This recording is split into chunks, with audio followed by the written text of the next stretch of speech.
بسم اللہ الرحمن الرحیم۔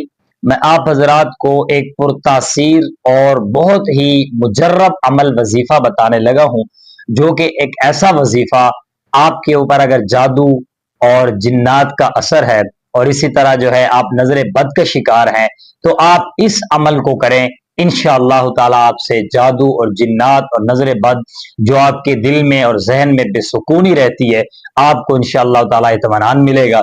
میں آپ حضرات کو بتاتا رہتا ہوں کہ پہلے تو میری یہ شرط ہے، جو ساتھی میرا وظیفہ کرتا ہے 5 وقت کی نماز کا وہ پابند بنے اور قرآن پاک کی تلاوت کا وہ پابند بنے۔ کوئی ایک وقت متعین کر لے، اس کے اندر جو ہے قرآن پاک کی تلاوت کرے۔ میں سب سے پہلے یہ اس چیز کی دعوت دیتا ہوں آپ حضرات کو۔ اس کے بعد جو ہے آپ میرے وظائف کو کیا کریں، انشاءاللہ تعالی یہ وظائف آپ کو جو ہے بہت زیادہ نفع دیں گے۔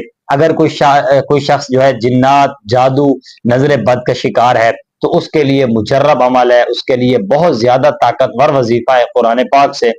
وہ وظیفہ یہ ہے کہ آپ صلی اللہ علیہ وسلم نے یہ وظیفہ حضرت ابو ہریرہ رضی اللہ تعالیٰ عنہ کو فرمایا تھا۔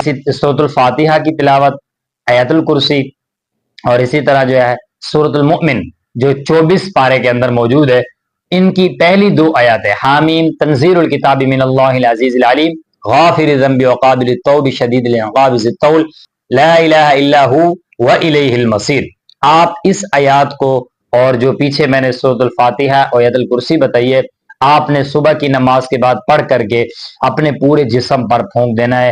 آپ صلی اللہ علیہ وسلم نے فرمایا یہ شخص جادو اور جنات نظر بد سے محفوظ رہے گا، اور شام کے وقت جو پڑھے گا ساری رات محفوظ رہے گا۔ اسی طرح میرے بھائیو صبح اور شام کا وظیفہ ہے، آپ کرتے رہو، انشاءاللہ تعالی آپ ان چیزوں سے، ان گندگی سے آپ پاک رہیں گے۔ آپ کے اوپر کوئی اثر نہیں ہوگا۔ ذہن کا اور دل کا بے چین ہونا یہ اسی وجہ سے ہوتا ہے، اور آپ ان وظیفوں کو کریں، انشاءاللہ تعالی آپ کو بہت فائدہ ہوگا۔